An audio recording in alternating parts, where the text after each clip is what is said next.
ஒரு கணவர், ஒரு மனைவி, ஒரு வீடு. நம்ம தேவனுடைய வீடுன்னு சொல்லி பல எபிசோட்ஸ் பேசிட்டு இருக்கோம். இப்போ வந்து கணவருக்கு ஒரு சின்ன பிரச்சனை. ஆலோசனை பல பேர்ட்ட கேட்குறாரு. மனைவி வந்து சொல்றாங்க ஒரு விஷயம். இப்போ கேள்வி என்னன்னா, பல சத்தங்கள் இருக்கு. ஆனா வந்து அந்த கணவர் வந்து ஒரு டிசிஷன் எடுக்கணும். எடுத்தாகணும். அதே மாரி தான் மனைவிக்கும் ஒரு பிரச்சனை வருது. பல பேர்ட்ட கேட்குறாங்க. கணவர் ஒரு விஷயம் சொல்றாரு. ஆனா அவங்களும் ஒரு ஒரு ஃபைனல் பாயிண்ட்ல ஒரு டிசிஷன் எடுக்கணும். இப்போ தேவனுடைய வீடுன்னு சொல்லும்போது, இந்த டிசிஷன் மேக்கிங் வந்து பல குடும்பங்கள்ல பிரிச்சிருக்கு. பல குடும்பங்கள்ல ராஜ்யங்களையே சேர்த்திருக்கு, இணைச்சிருக்கு, உடைச்சிருக்கு. இப்போ தேவனுடைய வீடுன்னு நம்ம பேசும்போது, எப்படி இத புரிஞ்சுக்கலாம்? இந்த சத்தம் பல சத்தங்கள் இருக்கு. தேவனுடைய வீடுன்னு சொல்லப்போனா, எந்த சத்தத்த எப்படி கேட்டு, எப்படி நம்ம டிசைட் பண்றோம்? சத்தம் இருக்குல்ல, ஆ. நீங்கள் சொன்ன வேர்ட் நாய்ஸ். நாய்ஸ், இதுதான் இன்னைக்கு பிரச்சனையே. ஆஹா. வீடுகளில் வந்து சத்தம்ங்கிறத இப்போ நம்ம அந்த ஆலோசனை அதெல்லாம் ரெண்டாவது ஆ. தான். நீங்கள் எந்த டோனில் பேசுகிறீங்க அப்படிங்கிறது தான் ஒரு கான்செப்ட். எந்த ஒரு விஷயத்தையுமே நீங்கள் பேசுகிற டோன் தான் நிர்ணயிக்குது. ஒரு கணவன் வந்து ஒரு வீட்டில் இருந்து ஒரு வாலிபனாக இருந்து கணவனாக மாறுறான். ஒரு ஒரு மகள் வந்து ஒரு வீட்டிலேருந்து மகளாக இருந்து மருமகளாக மாறுறாங்க, மனைவியாக மாறுறாங்க. அப்படி வரும் பொழுது அவங்களுடைய வீட்டில் இருந்த டோன் வேறு, இப்போ இவங்க குடும்பத்தில் இருக்க டோன் வேறையாக தான் இருக்குது. ஆமா. இல்லையா? அப்போ இந்த டோனை, ஒரு நல்ல விஷயத்தையே நீங்கள் சொல்கிற டோன் மாற்றிடும். ம். ஒரு தப்பான விஷயத்தை கூட நீங்கள் சொல்கிற டோன் மாற்றிடும். அதில் நீங்கள் நிறைய நேரத்தில் பார்த்தீங்கன்னா, இப்போது ஒரு விஷயத்தை நீங்கள் சொல்லும் பொழுது, ஸ்ட்ராங்காக சொல்லும் பொழுது, அந்த ஆலோசனை ரிஜெக்ட் பண்ணப்படுவதற்கு நீங்கள் சொல்கிற டோன் கூட காரணமாக இருக்குது. துணி. துணி. அது எப்படி சொல்கிறீங்க? எனக்கு ஆண்டவர்கிட்ட ரொம்ப பிடிச்ச ஒரு விஷயம், தேவனை அறிகிற அறிவுப்பாங்க. அதில் ஒரு விஷயம் என்னென்னு பார்த்தீங்கன்னா, எந்த இடத்துல எந்த டோனில் பேசணுங்கிறது அவருக்கு அமேசிங்காக இருக்கும். நம்ம கூட நீங்கள் ஒரு எபிசோட்ல எலைஜா வந்து கொக்கோகோலா இருப்பாரு. கோகுல இருப்பார், அப்போ கர்த்தரோட டோன் வந்து மெல்லிய சத்தமாக இருக்கும். அப்போ தான் வெளியே வருவான். அப்போ அவருக்கு தெரிஞ்சுக்கிறாரு. இதுதான் அந்த டோன். எப்படி பேசினா நம்ம பேசுகிறது ரீச் ஆகும் அப்படிங்கிறது தான் விஷயமே. பல நேரங்களில் குடும்பத்தில் வந்து சிச்சுவேஷன்ஸ் வரும். அந்த சிச்சுவேஷனை ஹேண்டில் பண்ணுற விதம் தான் இருக்குது. அது மனைவியாக இருக்கட்டும், கணவனாக இருக்கட்டும். இப்போ நான் பல ஒரு விஷயங்கள் இருக்குது. அதில் நான் ஒரு எக்ஸாம்பிளை சும்மா எடுத்து பார்க்குறேன். ஏன் அப்படின்னா, இன்றைக்கி நிறைய குடும்பங்களில் காலகாலமாக ஒரு வார்த்தையை சொல்லுவாங்க. நீங்கள் கேட்டிங்கன்னா சொல்லுவாங்க. உங்கள் ஃபேமிலியில் இருக்கும், எல்லா ஃபேமிலியிலும் அது இருக்க தான் செய்யும். என்னென்னா, ஒரு வார்த்தை நீ அன்றைக்கி சொன்னி, அது இன்னும் என் மனசில் இருக்குது அப்படிம்பாங்க. பேசிகிட்டே இருப்பாங்க. பேசிட்டே சொல்லப்பட்டு 25 வருஷமாக இருக்கும். கல்யாணமான அன்றைக்கி நீங்கள் ஒன்று சொன்னீங்களே, கல்யாணத்தில் எங்கள் அப்பாவை பார்த்து ஒரு வார்த்தை சொன்னீங்களே, இல்லையா? அந்த வேர்டு அல்லது அந்த காரியம் இருக்குது பாருங்களேன், அது அப்படியே வந்து என்ன செய்யும்னு கேட்டிங்கன்னா கடைசி வரைக்கும் நிற்கும். அதே நேரத்தில் நீங்கள் அதை ஹேண்டில் பண்ணுற விதம் இருக்குது. நான் ஒரு உதாரணத்துக்கு உங்களுக்கு சொல்கிறேன். ஒரே விஷயந்தான் 2 பேர் வாழ்க்கையில் நடக்குது. ஒன்று ஈசாக்கோட வாழ்க்கையில் நடக்குது. இன்னொன்று வந்து யோபு. 2 பேர் வாழ்க்கையிலையும் நடக்குது. இப்போ இந்த 2 பேருடைய வாழ்க்கையும் எடுத்துக்கோங்க. 2 பேர் வாழ்க்கையிலையும் மிக முக்கியமாக நாம் இன்றைக்கி குறிப்பாக இதை ஒரு 2 பார்ட்டாகவே நம்ம வச்சுக்கலாம். முதல் பார்ட்டு மனைவிகளுக்கும், 2வது பார்ட்டு கணவர்களுக்கும் வச்சுக்கலாம். லேடிஸ் ஃபஸ்ட் அப்படின்னு வச்சுக்கலாம். இப்போது ஐசாக்கோடைய பிரச்சனை என்னென்னா, நீங்கள் 26 சாப்டர் ஆஃப் ஜெனிசிஸில் பார்க்கும்போது, அவங்க அப்பா வந்து அவர் கொஞ்சம் சொத்து வச்சுட்டு போயிருக்கிறார். ஆமாம். வசனம் அப்படி தான் இருக்குது. சரியா? ஆமாம். ஆபிரகாம் தனக்கு உண்டான எல்லாவற்றையும் ஈசாக்குக்கு கொடுத்தான் அப்படின்னு. ஆமாம். என்ன கொடுத்தான் அப்படின்னும் போது, அவன் தகப்பனாகி ஆபிரகாம் நாட்களில் அவனுடைய வேலைக்காரர் வெட்டின துறவுகளை எல்லாம் அப்படின்னு இருக்கு 15வது வசனத்தில். அப்போது அவங்க அப்பா வந்து என்ன பண்ணிருக்காரு, நிறைய ஸ்ட்ரீம், அதை நீரூற்று, துறவு எல்லாம் கொடுத்துட்டு போயிருக்காரு. அவரே ஒரு நல்ல வெல்த்தி பர்சன் தான், நல்ல பர்சன். அப்போ எல்லாத்தையும் கொடுத்துட்டு போயிருக்கிறார்.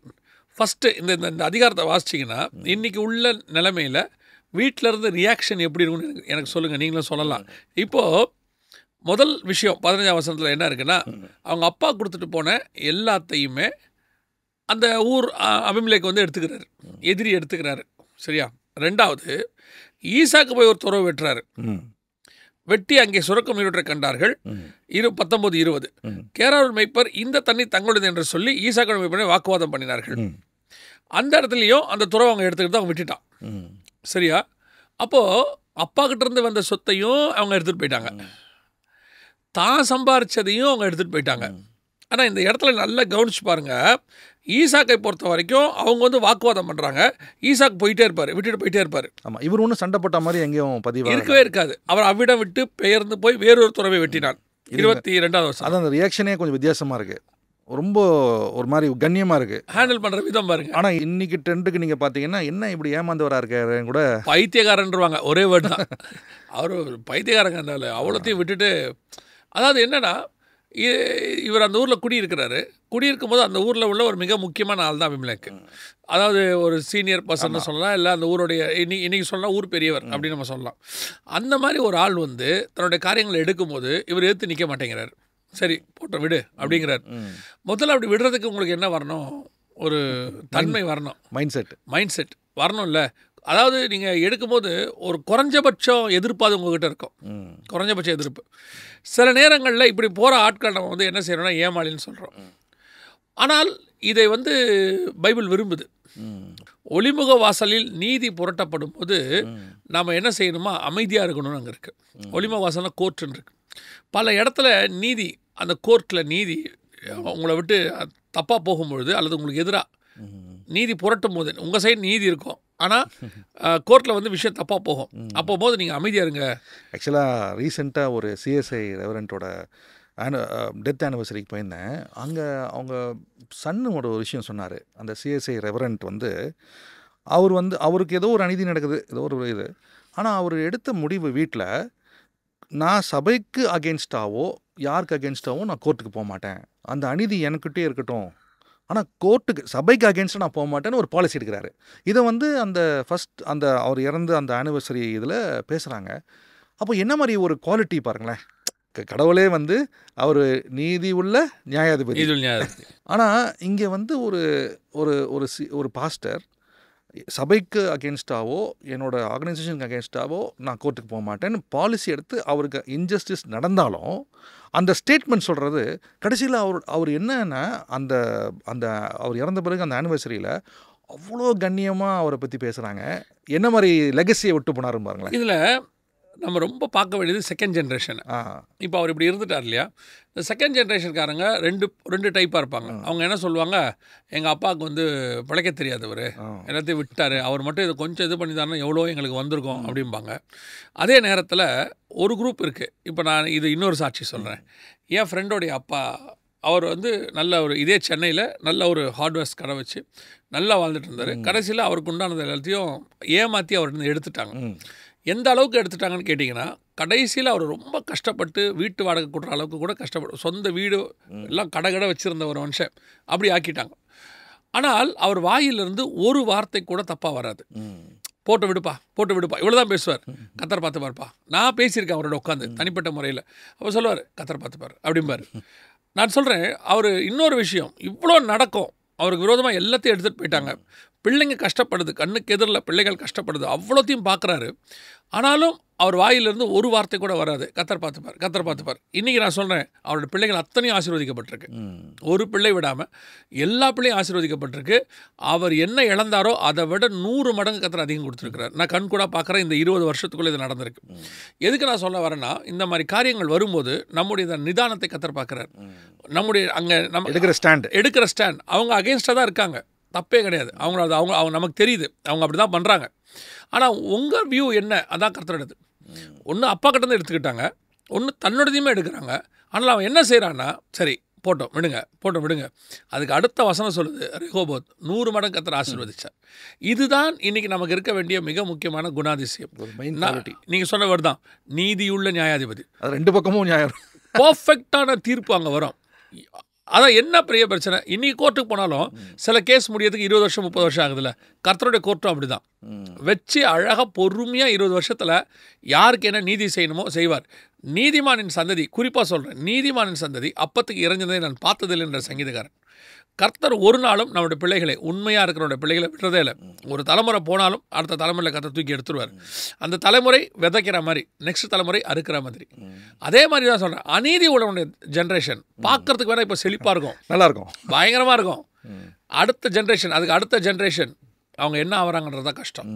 அவங்க ஆகிறத பற்றி நம்ம பேச வேண்டாம். சரி, நம்மளை பொறுத்த வரைக்கும் நம்முடைய ஆண்டவர் நீதி உள்ள தேவன். இன்னும் சொல்ல போனால் இப்போ நம்ம எடுக்கிற முடிவுகள் பல தலைமுறைகளுக்கு அஸ்திவாரமாக இருக்குன்ற ஒரு பாயிண்ட்டும் வருது. ஆமாம், நீங்கள் மட்டும் கர்த்தர் சமூகத்தில் இதை ஒப்படைச்சிட்டு பரவாயில்ல போட்டுன்னு விட்டுருங்க. நான் நிறைய சாட்சி இந்த மாதிரி என்னால் சொல்ல முடியும். நான் என் லைஃப்லேருந்து எங்கள் அம்மாவுடைய வாழ்க்கையிலேருந்து நான் சொல்ல முடியும்.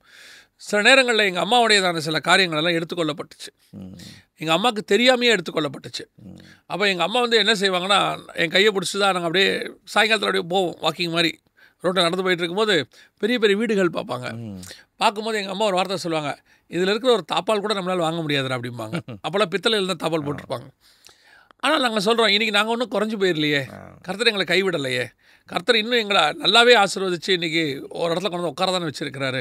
அதனால் நான் சொல்கிறேன், அவர் நீதியுடைய நியாயாதிபதி. அதனால தான் அந்த ஜாஷுவா சொன்ன ஸ்டேட்மெண்ட் கூட பார்த்தீங்கன்னா, இப்போ நீங்கள் நான் எல்லாம் பண்ணுறேன், ஆனால் நானும் வீட்டாருமோ கர்த்தரையே சேவிப்போம். அதாவது ஒரு ஸ்டேட்மெண்ட் பாருங்கள், என்ன கிளியராக பல சத்தங்கள் மத்தியில் இந்த சத்தத்தை அவர் சொல்கிறாரு. இதில் இப்போ நம்ம பார்க்க வந்த விஷயம் என்னென்னா, இதே மாதிரி ஒரு சம்பவம் யோபுக்கு நடக்குது. இதே பேரலல் சம்பவம். இதில் பார்த்தீங்கன்னா அபிமெலேக் வந்து எடுத்துகிட்டு போயிடுவார். அங்கே சபேயர் கல்தேயர் 2 பேர் வந்து எடுத்துகிட்டு போயிடுவாங்க. சபேயர் வந்து ஆடு மாடலை ஓட்டிகிட்டு போயிடுவாங்க, கல்தேயர் வந்து ஒட்டகங்களை ஓட்டிகிட்டு போயிடுவாங்க. இப்போது இந்த 2 இடம் இருக்குது இல்லைங்களா, இங்கே யோபுவும் பர்ஃபெக்ட். அவர் வசனம் தெளிவாக சொல்லும், யோபு தன் வாயினால் பாவம் செய்யவில்லைன்னு இருக்கும், உதடுகளினால் பாவம் செய்யவில்லை. அவனும் ரொம்ப பொறுமையாக தான் இருக்கிறாரு. அவரோட பேச்சு ரொம்ப கர்த்தரை ஒன்றும் செய்யலை, பேசலை இருக்கார். ஆனால் இங்கே ரியாக்ஷனை எங்கே வரேன்னா, இவங்க 2 பேருடைய மனைவிகள் இருக்காங்கல்ல, ஐசாக்குடைய மனைவி இருக்காங்க ரெபேக்கா, யோபுடைய மனைவி இருக்காங்க, பேரே கிடையாது அவங்க பேர், அதில் இருக்காங்க மிஸ்ஸஸ் யோபு தான் இருக்காங்க. இந்த 2 பேருக்கு நடுவில் நீங்கள் கவனிச்சு பாருங்கள் இவங்களுடைய ரியாக்ஷன். இதுதான் இங்கே இன்றைக்கி நான் சொல்ல வந்தது. முதல்ல மனைவிகளை பற்றி பேசலான்னு சொன்னேன் இல்லையா, அடுத்த எபிசோடில் வேணால் கர்த்தருக்கு சித்தமானால் கணவர்கள் இதே மாதிரி மனைவிகளுக்கு செய்ய வேண்டியது இருக்குது. இதில் மனைவிகளுடைய விஷயத்தை பாருங்கள். இப்போ இவ்வளோ பெரிய விஷயம் நடக்குது ஐசாக்குடைய வீட்டில். ஒன்று எடுத்துகிட்டு போயிட்டாங்க அப்பாது, இன்னொன்று இவங்க எடுத்துகிட்டு போயிட்டாங்க, ஒன்றுக்கு 2 எடுத்துட்டாங்க. ஆட்டோமேட்டிக்காக வீட்டில் இருக்கிறவங்க என்ன சொல்லுவாங்க, நீங்கள் உள்ளவங்க என்னங்க இப்படி ஏமாந்துருக்கீங்க, சும்மா இருக்கீங்களே, நீங்கள் பெரிய ஏமாளிங்க இல்லையா, ஏதோ ஒன்று சொல்லி அந்த நேரத்தில் அவங்களுடையதான கோபத்தை ஆற்றாமையை நம்மக்கிட்ட காட்டிடுவாங்க. இதை நான் அவங்களுடைய அம்மாக்கிட்டேயோ அக்காக்கள்கிட்டையோ சொந்தக்காரங்கிட்டையோ ஒரு ஃபோன் பண்ணி, இவர்கிட்ட இருக்கிறதுக்கு இவர் பாவம், இவர் இப்படிலாம் ஏமாத்துறாங்க, இவருக்கு இதுவே இல்லைன்னு நம்மளையும் சொல்லிடுவாங்க. எவ்வளோ சொன்னாலும் கேட்க மாட்டேங்கிறார். நீங்கள் யோசிச்சு பாருங்கள், யோபுவின் மனைவி பேசுனது ஒரு பக்கம் இருக்கட்டும், அடுத்து நம்ம பேசலாம். ஏன் ரெபேக்கா ஒரு வார்த்தை பேசலை, ஒரே ஒரு வேர்ட்? இந்த இடத்துல அது ரிஜிஸ்டரே ஆகலை பாருங்கள். பேசியிருந்தா ரிஜிஸ்டர் ஆகிருக்கும், எங்கேயுமே வரல. ஏன்னா அவங்க வந்து கல்யாணத்துக்கு வந்து அவங்க நினச்சது ரிஜிஸ்டர் ஆயிருக்கு. ஆமாம், கல்யாணத்தில் வந்தது அவங்க கர்த்தரோட பேசினது, ஈசாக்கோட பேசினது எவ்வளோ ரிஜிஸ்டர் ஆகிருக்கு. ஆனால் இது ரிஜிஸ்டர் இந்த இடத்துல ஒன்றுமே இல்லை. ஆமாம், இல்லை. இப்போ யோசிச்சு பாருங்கள், எத்தனை பேர் தங்கள் பிஸ்னஸில் கணவர்கள் பாதிக்கப்படும் போது கூட நிற்கிறாங்க, எத்தனை பேர் ஹர்ட் பண்ணுறாங்க, எத்தனை பேர் தனிப்பட்ட வாழ்க்கையில் ஒரு சின்ன பிரச்சனை வருது, அதாவது ஒரு வீடு காலி பண்ணுறாங்க, அட்வான்ஸை ஓனர் ஏமாத்துறாரு, கொடுக்க வேண்டிய அட்வான்ஸை அது அந்த கணக்கு இந்த கணக்குன்னு எடுத்துறாரு. மனைவியோடையதான அந்த இடத்துல அவங்களுடைய ரியாக்ஷன் பார்க்கணுமே. மனைவி சொல்கிறாங்க அடிச்சாது வாங்குங்கன்றாங்க. அவர் சொல்கிறார் போட்டோம் விடுமா, இத்தனை வருஷம் அவர் வீட்டில் இருந்துருக்குறோம், சரி நம்ம போனால் போட்டோம். நீங்கள் என்னங்க பைத்தியக்கார மாதிரி இருக்கீங்க, எங்கள் அண்ணங்கிட்ட சொன்னால் அடித்து வாங்கி கொடுத்துருவாரு. அப்போ யோசித்து பாருங்கள், இந்த மாதிரி காரியங்கள்.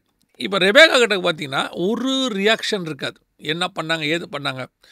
நான் இதே அப்படியே யோபுவின் மனைவிட்ட வந்து பாருங்கள், அந்த அம்மா ஒரு வார்த்தை சொல்லுவாங்க, தேவனை தூஷித்து இன்னுமா நீர் உம்முடைய உத்தமத்தில் உண்மையாக இருக்கிறீர்.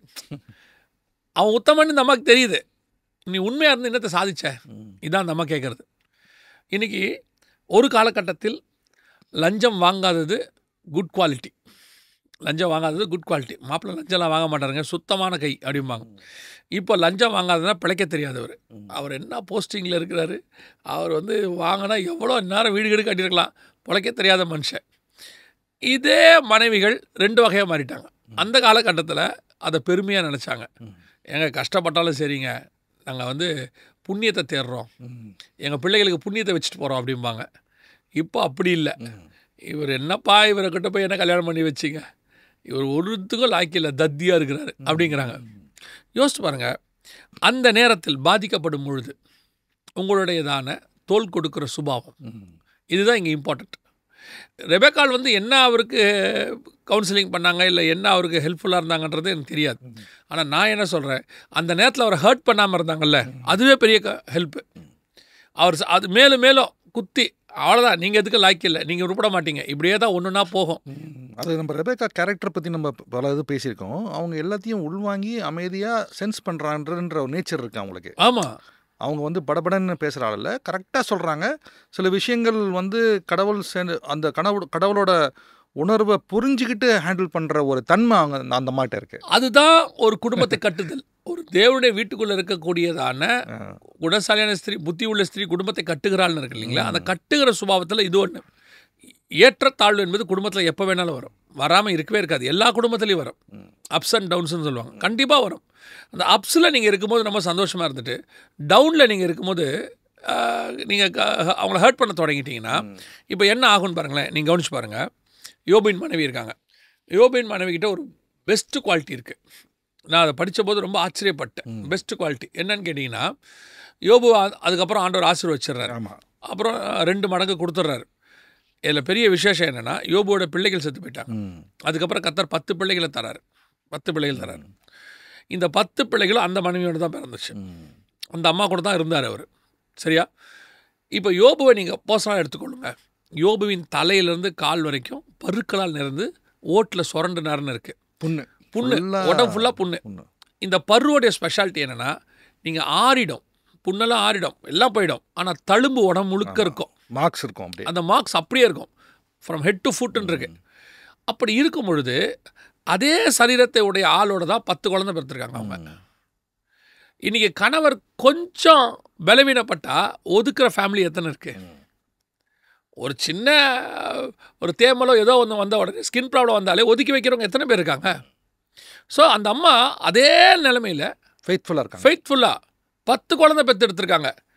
அப்போனா யோசிச்சு பாருங்கள். இன்னொன்று, அந்த அம்மாட்ட இருந்தால் நெக்ஸ்ட் செகண்ட் குட் குவாலிட்டி. இவ்வளோ போச்சு இல்லை, அந்த அம்மா அவரை விட்டு போவே இல்லை பாருங்கள். எல்லாம் போயிடுச்சு. அந்த அம்மா வந்து அவரை விட்டு போகவே இல்லை. அந்த கஷ்டத்தில் அங்கே நிற்கிறாங்க, அங்கே கூடவே நிற்கிறாங்க. அதெல்லாம் மாற்று கருத்தே இல்லை. ஆனால் இன்னைய வரைக்கும் யோபுவின் மனைவியை பாசிட்டிவாக பேசுகிறீங்களா, நெகட்டிவாக பேசுகிறோமா? இல்லை, நெகட்டிவாக தான் பேசுகிறோம். அத்தனை பேரும் நெகட்டிவாக தான் பேசுகிறோம். என்ன ரீசன்? ஏன்னா அந்த அம்மா பேசின ஒரே வேர்டு. ஸோ ஒரு வார்த்தையினால் என்னதான் நம்ம பாசிட்டிவாக சொன்னாலும் இந்த நெகட்டிவாக சொல்கிற விஷயம் தலைமுறைக்கு நிற்குது. தலைமுறைக்கு 4000 வருஷமாக நிற்குது. 4000 வருஷமாக. மற்ற குட் குவாலிட்டி ஆண்டவர் எழுத மறக்கலை. ஆமாம், அதுவும் எழுதியிருக்கிறார். அவங்க கூடவே இருந்திருக்கிறாங்க. 10 குழந்தை, அதுக்கப்புறம் 3 குழந்தைய பெற்றிருக்காங்க. அருமையான குழந்தை. அந்த மாதிரி ஒரு 3 குழந்தை இல்லவே இருக்குது. 3 பெண் பிள்ளைகள் பெற்றிருக்காங்க, 10 குழந்தை. அதுக்கப்புறம் அந்த கஷ்டத்தில் அந்த அம்மா போகலை. இன்றைக்கி யோபுவோடைய தங்கச்சிங்க வந்து ஹெல்ப் பண்ணுறாங்க, சகோதரி ஹெல்ப் பண்ணுறாங்க. ஆனால் இவ்வளோ குவாலிட்டிஸ் இருந்தாலும் இந்த மைனஸ் பாயிண்ட்டை வச்சு பிரசங்கம் பண்ணாத ஆளே கிடையாது. மைனஸ் பாயிண்ட்டை மட்டும்தான் பிரசங்கம் பண்ணியிருக்காங்க. அதான் எப்படி இருக்குது பாருங்கள் நிலைமை. அதே மாதிரி தான் நிறைய இன்னொரு குட் குவாலிட்டி ஒரு அம்மாட்ட இருக்கும். யாருன்னு கேட்டிங்கன்னா, லோத்துவின் மனைவி. லோத்துவின் மனைவியை பற்றி இவ்வளோ விஷயங்கள் நம்ம பேசுகிறோம்ல, நீங்கள் ஒரு கூட பாசிட்டிவாக அந்த அம்மா பற்றி மெசேஜ் கேட்டிருக்க மாட்டீங்க. எல்லாமே அந்த ஒரு பாயிண்ட்டை வச்சு இந்த அம்மா தவறு பண்ணாங்க, பின்னாடி திரும்பி பார்த்தாங்க. நீங்கள் பாருங்கள், முழு சோதோமும் கெட்டு போயிருக்கு. அதில் 2 வாலிப பிள்ளைகள், கல்யாண வயசில் 2 வாலிப பிள்ளைகள் கெடாமல் அந்த அம்மா பத்திரமா வச்சிருந்துச்சு. அது எவ்வளோ பெரிய குவாலிட்டி, எவ்வளோ பெரிய. ஏன்னா யோபு அங்கே வெளியே போயிட்டார். அவர் ஊருக்கு வெளியே உட்காந்துருக்காரு. சொல்ல போனால் ஃபெட்டப் ஆகிட்டு ஊருக்குள்ளே இருக்க முடியல, அவரால் போயிட்டார். அதே ஊருக்குள்ளே அந்த 2 பெண் பிள்ளைகளை வச்சுக்கிட்டு அந்த அம்மா அவ்வளோ குட் குவாலிட்டி. 10ஆவதுக்கு 2 நல்ல மாப்பிள்ளையை பார்த்துருக்காங்க. இவங்க 2 மாப்பிள்ளை பார்த்துருக்காங்க. இப்போ யோசிச்சு பாருங்க, அப்படியே வாங்க, அந்த அம்மா இல்லை, அந்த 2 பெண் பிள்ளைகளும் கெட்டு போச்சு. ஆனால் லோத்து இருக்கிறாரு, லோத்து நீதிமான் தான். ஆனால் அந்த அம்மா இல்லை, அந்த 2 பெண் பிள்ளைகளும் கெட்டு போச்சு. எங்கே? வெளியே வந்த உடனே. இப்போது அந்த பிள்ளைகள் கெட்டு போனதுக்கும் கெட்டு போகாததுக்கும் மிக முக்கியமான மையப்புள்ளி யாருன்னா அந்த அம்மா தான். அவங்க வளர்த்த விதம். இப்போ அந்த அம்மா கிட்ட இருந்த ஒரே ஒரு பேட் குவாலிட்டி என்ன? அதுவும் பல தலைமுறைக்கு அதான் 4000 வருஷமா நீங்கள் சொல்கிற அதை பற்றி மட்டும் தானே பேசுகிறாங்க. அப்போ எவ்வளோ கவனமாக இருக்கணுன்றது அதை தான் சொல்கிறேன். நீங்கள் 1000 நல்லது செய்யலாம், ஆனால் பண்ண போகிற ஒரு மிஸ்டேக் நீங்கள் யாருங்கிறத கடைசி வரைக்கும் அதான் ரெஜிஸ்டர் ஆக போகுது. ஆனால் பண்ணுற அந்த மிஸ்டேக் எதுன்னு தான் இம்பார்ட்டண்ட். இப்போ இயேசு கிறிஸ்துவே லோத்துவின் மனைவி சொல்லும்போது, லோத்துவின் மனைவி நினைத்துக் கொள்ளுங்கள், திரும்பி பார்க்காது இருக்க கணவன். ஏன்னா அந்த அம்மா பண்ண மிஸ்டேக்கு இவ்வளோத்தையும் மறைக்கிற ஒரு பெரிய மிஸ்டேக். இவ்வளோ நல்ல குவாலிட்டியும் மாற்றி அமைக்கிற ஒரே மிஸ்டேக் அது. அந்த மிஸ்டேக்கை நீங்கள் எத்தனை நல்லது பண்ணாலும் அந்த மிஸ்டேக்கை நீங்கள் மாற்ற முடியாது. அவ்வளோதான், உப்பு தூண் ஆகிட்டாங்க, முடிஞ்சிருச்சு. இப்போ யோபுவின் மனைவி இங்கே என்ன பிரச்சனைன்னு கேட்டால், சரி அந்த அம்மா ஒரு வார்த்தை சொன்னாங்களே அப்படின்னு விட்டுற முடியாது. ஏன்னா அந்த அம்மா என்ன பண்ணாங்கன்னா, எதை பிசாசு ஆண்டவர்கிட்ட யோபுவை செய்ய வைக்கிறேன்னு சொன்னானோ அதை அந்த அம்மா சொல்கிறாங்க. ஓஹோ. அவன் உண்மை தூஷிக்கிறானா இல்லையா பாரும் தான் பிசாசு ஆண்டவர்கிட்ட சொல்லுவான். அதே அதே வேர்டு அந்த அம்மா சொல்லுவாங்க, தூஷித்து ஜீவனை விடும், தேவனை தூஷித்து ஜீவனை விடும். ஸோ நீங்கள் பண்ணுற மிஸ்டேக், ஸ்பிரிச்சுவல் மிஸ்டேக் எவ்வளோ பெருசுன்றதை பார்க்கணும். இன்றைக்கி ஒரு குடும்பத்தில், இது கணவனுக்கும் பொருந்தும், இது ஒரு குடும்பத்தில் நீங்கள் எவ்வளவு நல்லது பண்ணுறீங்கன்றது நல்லது. ஆனால் ஸ்பிரிச்சுவலி நீங்கள் பண்ண போகிற ஒரு மிஸ்டேக் உங்களுடைய லைஃப் கேரியரையே நீங்கள் யாருங்கிறத காட்டி கொடுத்துரும். இன்றைக்கி எத்தனையோ பரிசுத்தவான்கள் அவங்க வந்துட்டு அருமையான ஊழியக்காரர்கள், வாலிப பிராயத்தில் ஆண்டவருக்கு ஒப்பு கொடுத்தவங்க, கமிட்டடாக வந்து செஞ்சு எங்கேயோ ஒரு இடத்துல மிஸ்டேக் பண்ணுவாங்க. அந்த ஊழியக்காரருடைய அந்த ஒரு விஷயம் மட்டும்தான் கடைசி வரைக்கும் பேசப்படுது. அது மட்டும் இல்லாமல் அடுத்த 2-3 ஜென்ரேஷன்ஸும் பாதிக்கப்படுது. அதுக்கப்புறம் அடுத்த ஜென்ரேஷன் அப்படியே இப்போ எது ரெஜிஸ்டர் ஆகுது பாருங்களேன். நான் தான் எப்பவும் சொல்லுவேன், 3.5 வருஷம் இயேசு கூட ஜூடாஸ் இருந்தாப்புல, ஜூடாஸ் காரியத் 3.5 வருஷம் இருந்தாப்புல. அவர் பண்ண ஒரு மிஸ்டேக், பயங்கரமான ஸ்பிரிச்சுவல் மிஸ்டேக், ஜூடாஸ் உடைய 3.5 வருஷம் மினிஸ்ட்ரியை க்ளோஸ் பண்ணிருச்சு. அதுக்கப்புறம் இன்னை வரைக்கும் பேசிகிட்டு இருக்கோம். ஆக்ஸில் சொல்லுவாப்புல, அப்போஸ்தலர் நடவடிக்கைகள் சொல்லுவாப்புல, பேதுரு சொல்லுவாப்புல, தனக்கு உண்டானவைகளை இழந்து போனான்னு இருக்கு. நீங்கள் பண்ணுற அந்த ஒரு மிஸ்டேக், குறிப்பாக குடும்பத்தை நடத்துகிற பெண்களுக்கு நான் சொல்கிறேன், ஆண்களுக்கும் சொல்கிறேன், குறிப்பாக பெண்களுக்கு, ஏன்னா இந்த இடத்துல நம்ம அவங்கள தான் பார்க்குறோம். அவங்களுக்கு சொல்கிறேன், மைண்ட் யுவர் வேர்ட்ஸ், வார்த்தைகளை சொல் கொள்ளும். சில நேரங்களில் பாருங்கள், பெரியவங்க சொல்லுவாங்க, நம்ம ஊரில் கூட ஒரு இது உண்டு, தீயினால் சுட்ட புண் உள்ளாரும் ஆறாதே நாவினால் சுட்ட வடு. அதாவது நீ பேசுகிற வார்த்தை அவங்க இருதயத்தில் பதிஞ்சிடும். சிலர்லாம் என்ன பண்ணுவாங்க, ஏதோ தெரியாமல் பேசிட்டேன் அப்படின்பாங்க, சொல்லிட்டு போயிடுவாங்க. உங்களுக்கு வேணால் சாதாரணமாக இருக்கும், பாதிக்கப்பட்டவனுக்கு அது ரொம்ப பெருசு. அவன் ஏன்னா அதில் எந்த இடத்துல அவன் ஹர்ட் ஆனான்னு நமக்கு தெரியாது, அது எந்த இடத்துல அவனுக்கு பெரிய ஸ்கார்ப் உண்டாக்குச்சுன்னு நமக்கு தெரியாது. அதனால தான் சொல்கிறேன், நீங்கள் எவ்வளோ பெரியதான நன்மை செய்கிறவங்களா இருங்க, செஞ்சுக்கிட்டே இருங்க, பட் எதையுமே ரொம்ப கேர்ஃபுல்லாக ஹேண்டில் பண்ணுங்கள். இல்லைன்னா என்ன ஆகும் அப்படின்னு கேட்டிங்கன்னா, உங்கள் லைஃப் கேரியரில் இதுதான் அப்படிங்கிறது ரெஜிஸ்டர் ஆகிடும். அதுக்கப்புறம் உங்களுடைய மொத்த குட் குவாலிட்டிஸும் கெட்டு போயிடும். சரி, இப்போ கடைசியாக அது கேள்வியில் வைக்கிறேன், இன்னும் 1.5 நிமிஷம் தான் இருக்குது. ஒரு விஷயம் பிரதர் புரியுது நீங்கள் சொல்கிறது, இனிமேல் நான் கரெக்டாக இருக்கேன்றது ஒரு குரூப். இன்னொரு குரூப்பு நேயர்கள் சைடில் கேட்குற கேள்வி என்னென்னா, நிறைய மிஸ்டேக் பண்ணிட்டேன் பிரதர், இப்போ புரியுது எனக்கு, இப்போ நான் அந்த மிஸ்டேக் பண்ணதை கரெக்ட் பண்ணணும், இனிமேல் கரெக்டாக இருக்கேன்றது ஒரு குரூப்பு. மிஸ்டேக் நடந்திருக்கு பிரதர், அது மாதிரி தெரியாமையோ தெரியாமையோ பேசிட்டேன், ஆனால் இப்போ நான் என்ன பண்ணணும்? இந்த இவங்களுக்கு இன்னும் அடுத்த 1.5 நிமிஷத்தில் என்ன சொல்லலாம்? பைபிளில் உள்ளதான், எப்பவுமே பைபிள் தான் சொல்யூஷன்.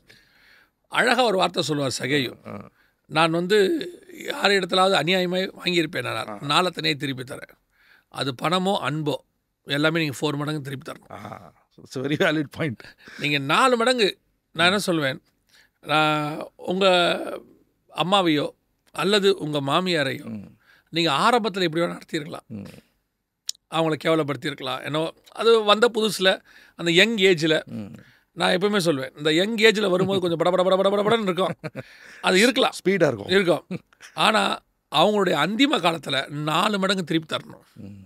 தந்தீங்கன்னா ஆரம்பத்தில் நீங்கள் பண்ணதை கூட அவங்க மன்னித்து உங்களை போகும்போது ஆசீர்வதிச்சுட்டு போயிடுவாங்க. சிலர் பார்த்தீங்கன்னா ஆரம்பத்தில் நல்லா இருந்துட்டு சாகும்போது சாபத்தை வாங்கிட்டு போயிடுவாங்க. அப்பா அம்மா கிட்ட வாங்குறவங்களே இருக்காங்க, நல்லா கவனிப்பாங்க. கடைசியில் அப்பா அம்மாவுக்கு தேவைப்படுற காலம் அதுதானே, சாகிற போகிற நித்திரை அடைகிற காலத்தில் தான் அவங்களுக்கு தேவை. அந்த காலத்தில் பார்க்காம எதையும் செய்யாமல் நீங்கள் இல்லை எங்கள் அப்பாவுக்கு ஆரம்பத்தில் நிறைய ஜூஸ் எல்லாம் வாங்கி கொடுத்தேன், சாகும்போது மாத்திரை வாங்கி கொடுத்தியாங்கிறதா கேள்விப்பேன்.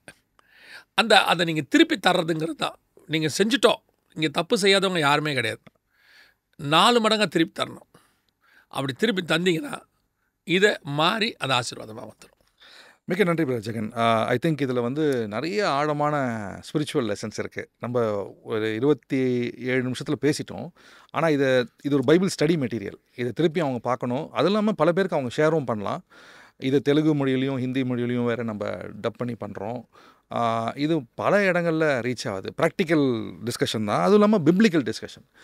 பைபிளில் வந்து நம்ம ஏதோ ஒரு ஆலோசனைக்கு போகிறது, அங்கே போகிறோம், இவங்களுக்கு இது உள்ளே இருக்குது. நம்ம காலையில் உட்காந்து தியானிச்சா எவ்வளோ ஆலோசனை பாருங்கள், எவ்வளோ நல்ல விஷயங்கள் வருது. அடுத்த பதிவில் இப்போ நம்ம இன்றைக்கி மனைவிகளை பற்றி பேசியிருக்கோம். ஒரு சுச்சுவேஷனை எப்படி மனைவி ஹேண்டில் பண்ணுங்கிறத பேசியிருக்கோம். இப்போ கணவன் ஹேண்டில் பண்ணுறதுக்கு அது இதை விட கேர்ஃபுல்லாக இருக்கும். அதை பற்றி நம்ம நெக்ஸ்ட் இதான் யோசித்தேன். மனைவியாக நல்லா பேசியிருக்காருப்பாருன்னு சொல்லுவாங்க. இப்போ அடுத்தது வருது. அடுத்த வாரத்தில் பார்ப்போம். இந்த நிகழ்ச்சியில் நீங்கள் வந்து இவ்வளோ விளக்குனதுக்கு எனக்கு நன்றி. அடுத்த வாரத்துக்கு மக்கள் வெயிட் பண்ணுறாங்களோ இல்லையோ, நான் வெயிட் பண்ணுறேன். நன்றி, வணக்கம்.